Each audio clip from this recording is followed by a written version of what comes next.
Hello દોસ્તો, Mahesh computer technology YouTube ચેનલમાં આપનું સ્વાગત છે। આજે આપણે વાત કરીશું ધોરણ 9નું પશુપાલન અને ડેરી વિજ્ઞાન, જેનું આખે સ્વાધ્યાય સોલ્વ કરવાના છે, એટલે કે એના જવાબોની વાત કરવાના છીએ। જવાબો એના કયા કયા છે એનું આખું સોલ્યુશન કરવાના છે। તો આપણે આવી જઈએ સીધા ટોપિક પર, એટલે કે છઠ્ઠું પ્રકરણ છે એમનો, બરાબર। એમાં છઠ્ઠા પ્રકરણ કયું છે, એનું નામ છે પશુ આહાર છે, અને એની અંદર પહેલા વિકલ્પો આવે છે, એને જનરલી MCQ તરીકે ઓળખવામાં આવે છે। हाँ, तमने कही दूँ कि जो परीक्षाનું पेपर्स હોય છે એ जनरली 40 मार्क्सનું અને MCQ વાળું હોય છે, કઈ બરાબર। અને અમુક જગ્યાએ વચ્ચે લેવાય છે અને અમુક જગ્યાએ ફાઇનલી લેવાય છે, બરાબર। એ પહેલો પ્રશ્ન છે, નીચેનામાંથી કયો ચારો ધાન્ય વર્ગનો છે? તેમાં જવાબ આવશે જુવાર। નીચેનામાંથી કયો ચારો કઠોળ વર્ગનો છે? તો એની અંદર આવશે રજકો। રજકો એને કઠોળ વર્ગની અંદર ગણવામાં આવે છે, બરાબર। પછી એમાં છે કઠોળ વર્ગના ચારામાં કયું તત્વ વધારે હોય છે? તેમાં પ્રોટીન વધારે હોય છે। કયું? પ્રોટીન વધારે હોય છે। બાકીના જે અન્ય વિકલ્પો છે મેં લખ્યા નથી, ઓનલી માત્ર અહીંયા જવાબ એટલા જ રાખ્યા છે। કયો ચારો બહુ વર્ષાયું છે? તેમાં નેપિયર ઘાસ છે, બહુ વર્ષાયું છે, બરાબર। આ પ્રકારનું ઘાસ આવે છે, એ લાંબા સમય સુધી રહેવાવાળું હોય છે। નીચેનામાંથી અપ્રચલિત ખાણદાણ કયું છે? બરાબર, તેમાં છે મોલાસીસ। આ મોસ્ટ ઇમ્પોર્ટન્ટ છે, આ પરીક્ષામાં પૂછાઈ ગયેલો છે, ખોળીને થાકવું આવે છે। એ છઠ્ઠા નંબરનો સવાલ છે, કયા દાણને બાફીને ખવડાવવામાં આવે છે? બાજરી। આપણને આઈડિયા આવી જાય, પણ અંદર ઘઉં બી આપેલા હોય, અન્ય અનાજ આવેલું હોય છે। હવે આપણા વિસ્તારમાં જે વસ્તુ ખવડાવતા હોય આપણને એવું થઈ જાય કે આ છે જવાબ, પણ વાસ્તવમાં આ રીતનું છે। દેશી બાવળની શીંગોમાં પ્રોટીન કેટલા ટકા રહેલું હોય છે? તો મિત્રો એમાં કેટલું? 16% જેટલું રહેલું હોય છે। કેટલું? 16% જેટલું। પછી અહીંયા એના પછીની વાત કરવામાં આવી છે કે 8મા નંબરનો પ્રશ્ન છે, કયા જિલ્લાના પશુપાલકો ઈક્કડના બીજને ભરડીને પશુ આહારમાં ઉપયોગ કરે છે? કયા જિલ્લાના છે? તો પંચમહાલ જિલ્લાના જે માણસો છે જનરલી ઈક્કડ આવે છે એની અંદર આ પુવાડ જેવું એક આમ મોટા મોટા છોડ થાય છે, એને એ કરીને એ કરતા હોય છે, બરાબર।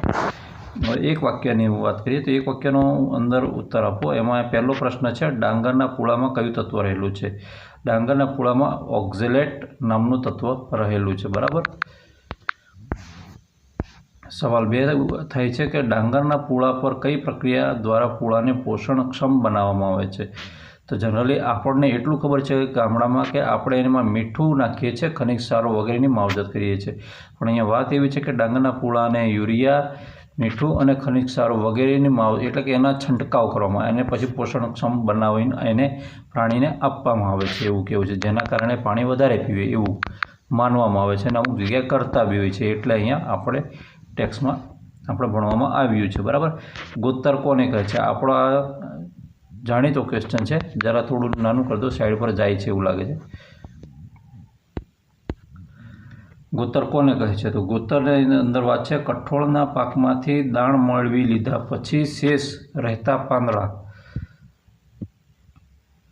શીંગોના ફોતરા, અપક્વ દાણ, પાતળી ડાળીઓના મિશ્રણ વગેરેને ગોતર કહે છે। આપણે ગોતું એમ કે ને, જનરલી આવી ઘટના ક્યારે બને?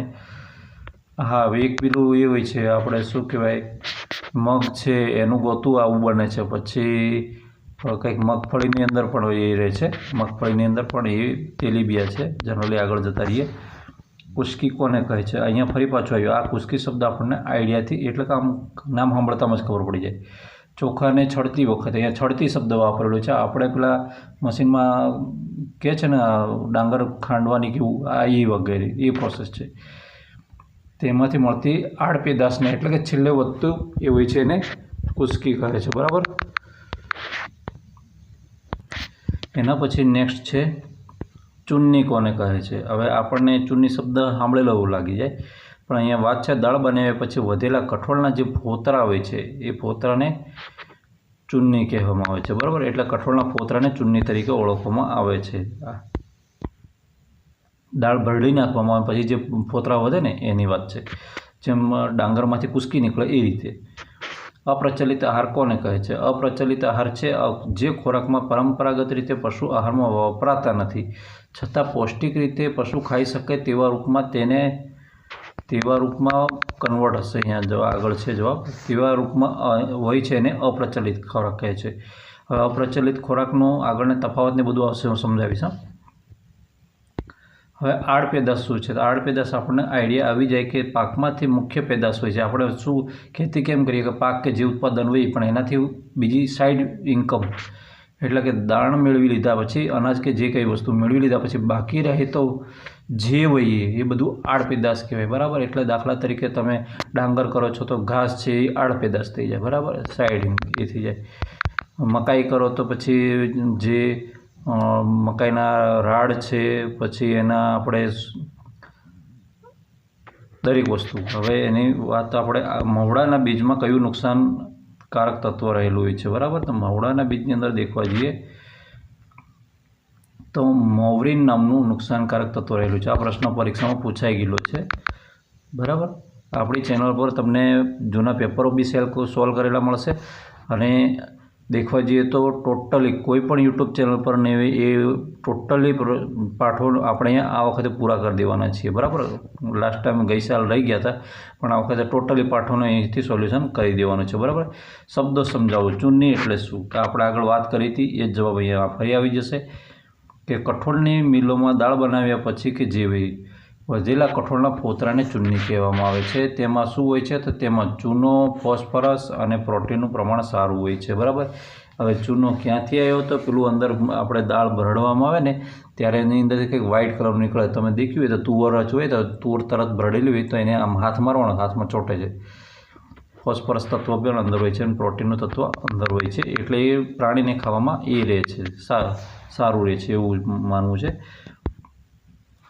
ગોતર શું છે? તો ગોતર કઠોળના પાકમાંથી દાણા કાઢી લીધા પછી વધેલા પાંદડા, શીંગોના ફોતરા, પાતળી ડાળખીઓના મિશ્રણને ગોતર કહે છે. તે વધારે પાચ્ય હોય છે અને પોષક તત્વોવાળા હોય છે.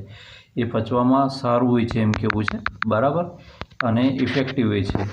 જે દૂધ આપતા હોય એના માટે તો સારું રહેતું હોય છે.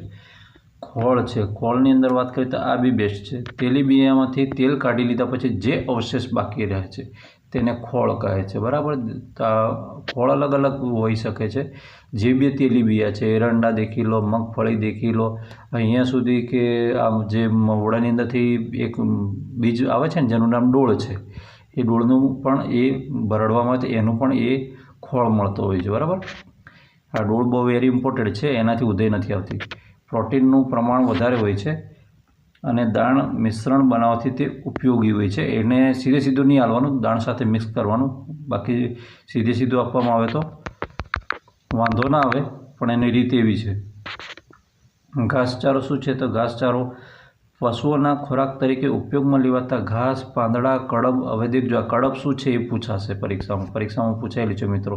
કડબ આપણે જનરલી મકાઈની જે રાડ હોય છે ને સૂકી એને કહે છે, વગેરે ઘાસચારો કહે છે. તેમાં પોષક તત્વોનું પ્રમાણ ઓછું, કદ વધારે અને રેસાઓનું પ્રમાણ વધારે હોય છે. હવે રેસાવાળો ખોરાક ખાવાથી એમને કોઈ તકલીફ થતી નથી, પાચ્યતાની કોઈ તકલીફ થતી નથી પ્રાણીને, બરાબર. નીચેના વિધાનો છે કારણ આપીને સમજાવવાના છે. ઘાસચારો, પશુઓ ઘાસચારો પચાવી શકે છે. ભાઈ એ તો પહેલેથી ખાય છે તો પચાવી શકે ને. વાગોળતા, હવે કારણ કે વાગોળતા પશુઓની પ્રથમ હોજરી જેનું નામ રૂમેન છે તે ઘણી મોટી હોય છે. પ્રાણીમાં કેટલી હોજરી આવે છે? 1, 2 કે 3 મને કોમેન્ટમાં જણાવજો. હા, જેમાં અસંખ્ય ઉપયોગી સૂક્ષ્મજીવો, જીવાણુ અને એક કોષી જીવો હોય છે, બરાબર. અને આ જીવો ઘાસચારા પર પ્રક્રિયા કરીને તેને પચાવી નાખે છે. હવે આ પહેલી હોજરી હોય છે ને ત્યાં જ એની પર પ્રેક્ટિકલ થવા માંડે છે, બરાબર. ખોરાકને પચાવવા માટે પણ સૂક્ષ્મજીવો છે, બેક્ટેરિયા, આ બધી વસ્તુ જરૂરી છે મિત્રો, માણસમાં પણ પ્રાણીમાં પણ. અનાજ વર્ગના ચારા કરતાં કઠોળ વર્ગનો ચારો વધુ પૌષ્ટિક હોય છે. એ તો સીધી વાત છે ને, અનાજ કરતાં કઠોળ વધારે તાકાતવર હોય છે. આપણે હવે એની વાત કરીએ છીએ કેમ હોય છે, તો અહીંયા વાત કરી દીધી છે. અનાજ વર્ગના ચારામાં પ્રોટીનનું પ્રમાણ ઓછું હોય છે એ કારણ છે. બીજું, જ્યારે કઠોળ વર્ગના ચારામાં પ્રોટીન, કેલ્શિયમ અને ફોસ્ફરસ જેવા ખનિજનું પ્રમાણ વધારે હોય છે, તેથી કઠોળ વર્ગનો ચારો પૌષ્ટિક છે. એવું અમે એ બધા એકદમ શોર્ટ કરી દીધા છે, કેમ કે તમને લખવામાં અગવડ ના પડે એના માટે, કેમ કે બહુ લાંબુ લખવાનું તમે બી કંટાળો. સૂકા ચારા કરતાં લીલો ચારો વધુ પૌષ્ટિક છે. તો એની અંદર વાત છે લીલો ચારો એ કેવો હોય છે? સ્વાદિષ્ટ હોય છે, રસાદાર અને સહેલાઈથી પચી શકે તેવો હોય છે. ચોમાસાની વાત કરીએ તો લીલો ચારો ખાઈને પ્રાણીઓ પાણી પણ નથી પીતા, આવી હાલત હોય છે. તેમાં રેસા અને લિગ્નિનનું પ્રમાણ ઓછું હોય છે જ્યારે પોષક તત્વો પ્રજીવક એ એટલે કે પ્રજીવક શું છે, વિટામિન છે, અને જીવંતરસ પ્રમાણમાં વધારે હોય છે, બરાબર। દૂધાળા પશુને ઘાસચારો ઉપરાંત દાણ આપવું જોઈએ। હવે ભાઈ, એ તો ઘાસચારો ખાઈને દૂધ આપે એવું કોણે કીધું? હા, ચોટું ખેતરમાં ચરતું હોય તો વાત અલગ છે। દૂધાળા પશુને દૂધ ઉત્પાદન દ્વારા ઘણા બધા પોષક તત્વો ગુમાવવાનો વારો આવતો હોય છે, બરાબર, કેમ કે દૂધની અંદરથી એના દ્વારા બહાર આવી જતા હોય છે। આ તત્વોની પૂર્તિ કરવા માટે ફક્ત ઘાસચારો એટલો જ જરૂરી નથી, બરાબર। તેને દાણ આપવું જોઈએ, એનું કારણ આ છે, બરાબર। નહીં તો એ ઢોર શું છે, આમ પ્રાણી છે, એ નબળું પડી જતું હોય છે। ધાન્ય પાકોની કડપ કરતાં રજકાની સૂકવણી વધુ પૌષ્ટિક છે। હવે વાત કરી, રજકો કઠોળ વર્ગનો ચારો હોવાથી તેમાં પ્રોટીન, કેલ્શિયમ અને ફોસ્ફરસનું પ્રમાણ વધારે હોય છે, જ્યારે ધાન્ય પાકોની કડબમાં આ પોષક તત્વો હોતા નથી। આપણે જનરલી સૂંઢિયું એમ કહીએ છીએ ને, એની અંદર પણ આ હાલત હોય છે। હવે અપ્રચલિત છે જાર, જે લાલ આવે છે, વ્હાઇટ આવે છે, અપ્રચલિત પશુ આહારને પશુપાલકોમાં પ્રચલિત કરવા જેવો છે। હવે એવા કયા છે, એનું કારણ શું છે? આપણે અપ્રચલિત આહાર કેવા હોય છે? સસ્તા હોય છે, દુષ્કાળમાં મદદરૂપ થાય તેવા હોય છે, એટલે કે ઘણી વખત હેલ્પ કરતા હોય છે, ઘાસ ના હોય ત્યારે એ વસ્તુ કામ લાગતી હોય છે। પશુદાણને સસ્તું અને સમતોલ બનાવે છે, તે પશુદાણને સસ્તું અને સમતોલ બનાવે છે, અને બિનઉપયોગી વસ્તુઓનો સદુપયોગ થાય છે, તેથી પ્રચલિત કરવા જરૂરી છે, બરાબર। હવે તફાવત સ્પષ્ટ કરવાનો છે। તફાવતની વાત કરીએ તો તમે સ્ક્રીનશોટ પાડી શકો છો, છતાંય હું અહીંયા આપણે એને સમજી જઈએ। સૂકો ચારો અને લીલો ચારો બંનેમાં ફેર શું છે? તો સૂકો ચારો કેવો હોય છે? તો આ ચારો છે એ સૂકવીને તૈયાર કરવામાં આવે છે, તેમાં ભેજનું પ્રમાણ ઓછું હોય છે, તેની પાચ્યતા ઓછી હોય છે, પોષક તત્વો પ્રમાણમાં ઓછા હોય છે। જ્યારે લીલા ચારાની તો આપણે હમણાં થોડીક વાર આગળ વાત કરી લીધી, બરાબર, છતાંય ફરી પાછી વાત કરી દઈએ કે આ ચારો તાજો અને લીલો હોય છે, બરાબર। તમે હજુ પણ જે ખેતરમાંથી કાપીને ઘાસ ખવડાવો એના કરતાં સીધું ખેતરની અંદર પ્રાણી જે ખાતું હોય છે ને, પડતર જમીનની અંદરથી, એ પ્રાણી વધારે સ્ટ્રોંગ રહેતું હોય છે, મિત્રો। તેમાં ભેજ અને જીવંત રસનું પ્રમાણ વધુ હોય છે, તેમાં ભેજ અને જીવંત રસ વધારે હોય છે, તેની પાચ્યતા પણ બેસ્ટ હોય છે, એટલે વધુ હોય છે, અને પોષક તત્વો પણ વધારે હોય છે સૂકા કરતાં, બરાબર। એટલે તો પ્રાણીને બી ખબર પડે છે, સૂકા ઘાસ ખાવા કરતાં લીલું ઘાસ ખાવા માટે પ્રાણી દોડધામ કરતું થઈ જાય જો તમે એની પાસે લઈને જાઓ તો। દાણ અને ઘાસચારો, બરાબર, એની વાત કરી છે। દાણ શું છે કે દાણમાં રેસાઓનું પ્રમાણ ઓછું હોય છે, પોષક તત્વોનું પ્રમાણ વધુ હોય છે, જ્યારે તેમાં વધુ સુપાચ્ય અને શક્તિવર્ધક એટલે કે એનર્જી આપતું હોય છે, આ ગરમી પણ આપતું હોય છે। ઉદાહરણ તરીકે, દાખલા તરીકે મકાઈ છે, કપાસિયા છે, મગફળીનો ખોળ છે, આ બધા એ દાણ છે। મકાઈનું દાણ આવે છે તો ઘાસચારો, તેની અંદર દેખાય છે તેમાં રેસાનું પ્રમાણ વધારે હોય છે, તત્વોનું પ્રમાણ ઓછું હોય છે, તે પાચ્યતા પ્રમાણમાં ઓછી હોય છે, ને ઉદાહરણ તરીકે ઘાસ છે, કડપ છે, પરાળ છે।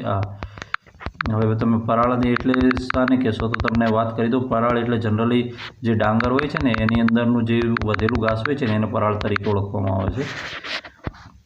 હવે અહીંયા કઠોળ વર્ગનો ચારો અને અનાજ વર્ગનો ચારો, બે ચારા છે, બરાબર। તો અહીંયા કઠોળ વર્ગની પહેલી વાત કરી લઈએ કે તેમાં પ્રોટીન, કેલ્શિયમ અને ફોસ્ફરસનું પ્રમાણ વધારે હોય છે કઠોળ વર્ગની અંદર, તે પૌષ્ટિક અને પાચ્ય હોય છે। ઉદાહરણ તરીકે રજકો, બરસીમ અને ગુવાર, આ બધા કઠોળ વર્ગના ચારા છે, બરાબર। હવે અહીંયા આપણે આગળ વધીએ તો ગુવાર તો એટલું ખતરનાક છે કે જે પ્રાણી બે કણે પડી જાય ને, એ પાછું ઊભું થઈ જાય છે ખાઈને।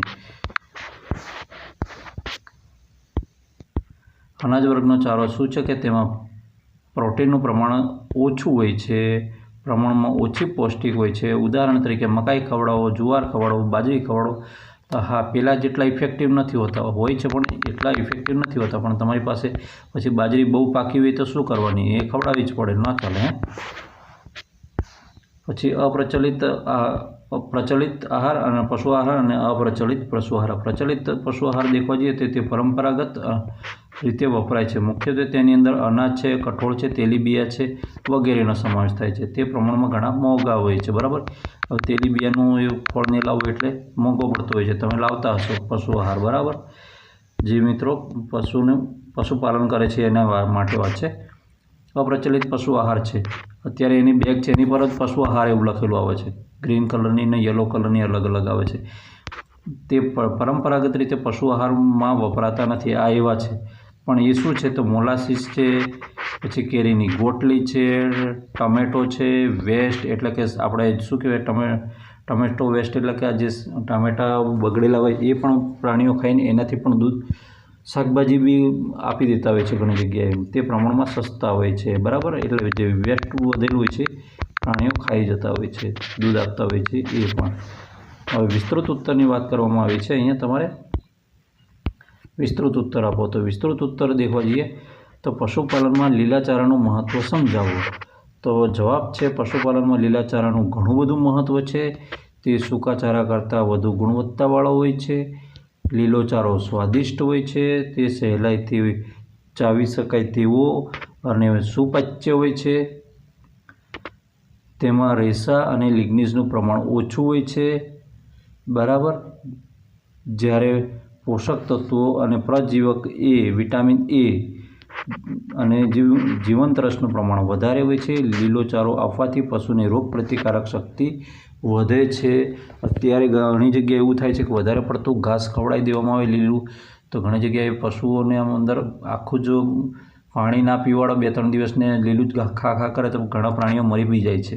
એટલે સૂકું મિક્સમાં ખવડાવવું જરૂરી હોય છે, ભલે આપણને ચોપડી ગમે તે કહેતી હોય.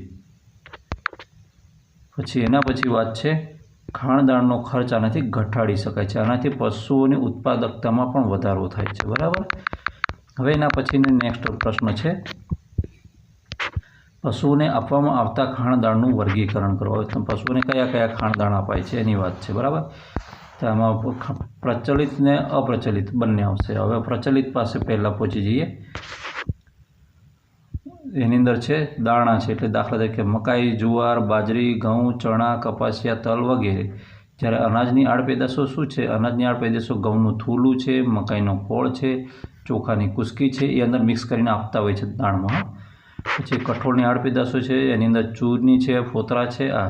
પછી તેલીબિયાની આડપેદાશોની અંદર મગફળીનું છે, તલનું છે, અળસીનું, સોયાબીન વગેરેનું એ બધાનો ખોળ હોય છે. શું હોય છે? ખોળ હોય છે, એ આડપેદાશ હોય છે. આ પ્રચલિત જે મોટેભાગે આ પ્રાણીઓને ખવડાવવામાં આવતું હોય છે. તો જ્યારે અપ્રચલિતની વાત કરવા જઈએ તો અપ્રચલિત ખાણદાણ કયું છે કે જે આપવામાં આવે છે? તેમાં ગોળની રસી એટલે કે મોલાસીસ. મિત્રો, આ ગોળની રસી તાજું જન્મ આપેલું હોય છે અને નાનું બચ્ચું હોય છે, તો તે જે એની માતા હોય છે એને જનરલી આપવામાં આવતું હોય છે.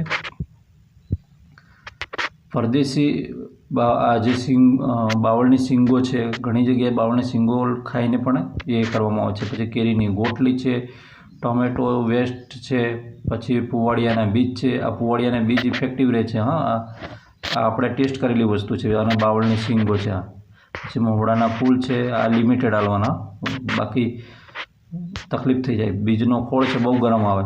બીજનો ખોળ છે, ઝાડના પાંદડા છે, શાકભાજીના પાન છે, ફળોની છાલ છે, શેરડીના છોતરા છે, બરાબર. આ બધા અપ્રચલિત આવે છે. પછી ત્રીજા નંબરે દેખો પશુઓને કયા અપ્રચલિત, ત્રીજો પ્રશ્ન છે પશુઓને કયા અપ્રચલિત પશુ આહાર આપી શકાય? કયો અપ્રચલિત આહાર આપી શકાય? આપણો ત્રીજા નંબરનો ક્વેશ્ચન છે, મિત્રો, યાદ રાખજો. તો એમાં નીચે મુજબના અપ્રચલિત આહાર આપી શકાય. હવે અહીંયાથી હું ધીમે ધીમે આપણે ઉપર અપ્રચલિત વાળું દેખેલું ને એની સીધું જ અહીંયા કોપી મારી દીધું છે.